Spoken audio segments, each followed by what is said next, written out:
Isha foundation లో Adiyogi statue తర్వాత మనం ఎక్స్పీరియన్స్ చేయాల్సిన కొన్ని ప్లేసెస్ ఉంటాయని చెప్పాను కదా, అవేంటో ఈ వీడియోలో చూద్దాం. ఎగ్జాక్ట్ స్టాచ్యూ బ్యాక్ సైడ్ వెళ్తే మనకి ఒక రూట్ ఉంటుంది అనమాట. ఇషా ఫౌండేషన్ లోపలికి వెళ్లే రూట్ అనమాట. అది మనం నడుచుకుంటూ వెళ్ళొచ్చు, లేకపోతే ఇలా ఎడ్ల బండిలో కూడా వెళ్ళొచ్చు.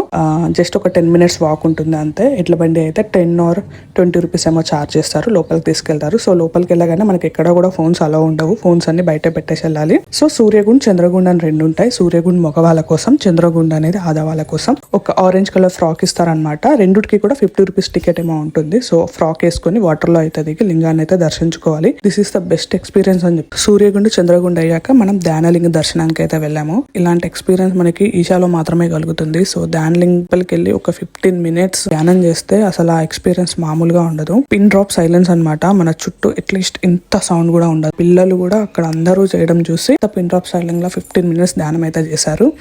So this is the best experience అని చెప్పొద్దు. ఈశాలో నాకు బాగా నచ్చిన ప్లేస్ అది. దాని తర్వాత లింగ భైరవి టెంపుల్. ఇక్కడ పూజారులు మొత్తం ఆడవాళ్ళే ఉంటారు. ఈశాలో మనం ఎక్స్పీరియన్స్ చేయాల్సింది ఈవినింగ్ జరిగే లేజర్ షో. ఈవినింగ్ 7 o'clock అయితే జరుగుతుంది. అది ఎలా జరిగిందో నెక్స్ట్ వీడియోలో అప్లోడ్ చేస్తాను. సో అంతవరకు వీడియో నచ్చితే సబ్స్క్రైబ్ చేసుకోవడం మర్చిపోకండి. బాయ్.